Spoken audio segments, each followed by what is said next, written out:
يقول تعالى: لن تنالوا البر حتى تنفقوا مما تحبون وما تنفقوا من شيء فإن الله به عليم.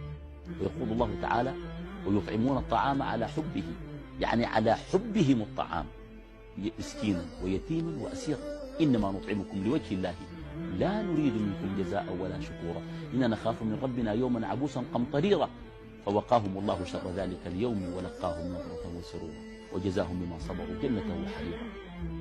وكذلك يقول سبحانه وتعالى وهو أصدق القائلين: إن المصدقين والمصدقات وأقرضوا الله قرضا حسنا يضاعف لهم ولهم أجر كريم. من ذا الذي يقرض الله قرضا حسنا؟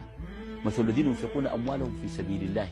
لكن شوف، لا يقدر كل الناس على الإنفاق. بالمناسبة المال ده مقدم أحيانا على الولد. المال والبنون زينة الحياة الدنيا. المال ده خطير، وتحبون المال حبا جما.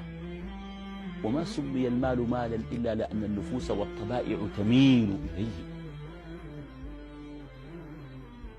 المال ده صعب، إخراج المال صعب خاصة لله. في ناس يطلعوا المال ده في الفارغ، والله يمكن يدفع مليارات،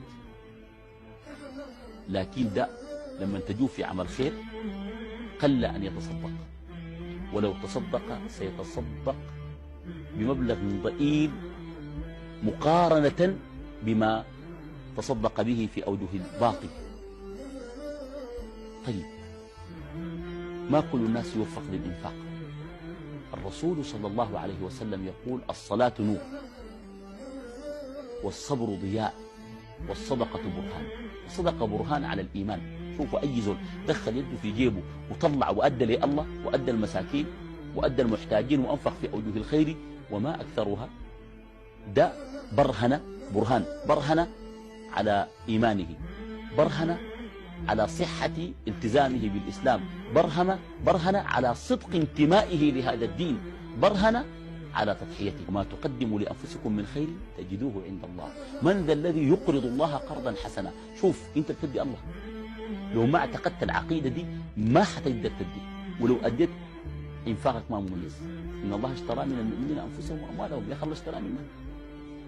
فبالتالي ليكون إنفاقك مميزا ينبغي أن تعلم أنك تعامل رب العالمين، وأن المال ماله، وأنفقوا من مال الله الذي آتاكم. خليك مؤدب مع ربنا في مال. نمرة 2، إذا أنفقت على مسكين أو فقير فاعلم أنه صاحب الفضل عليك ولست أنت بصاحب الفضل عليه. الحسن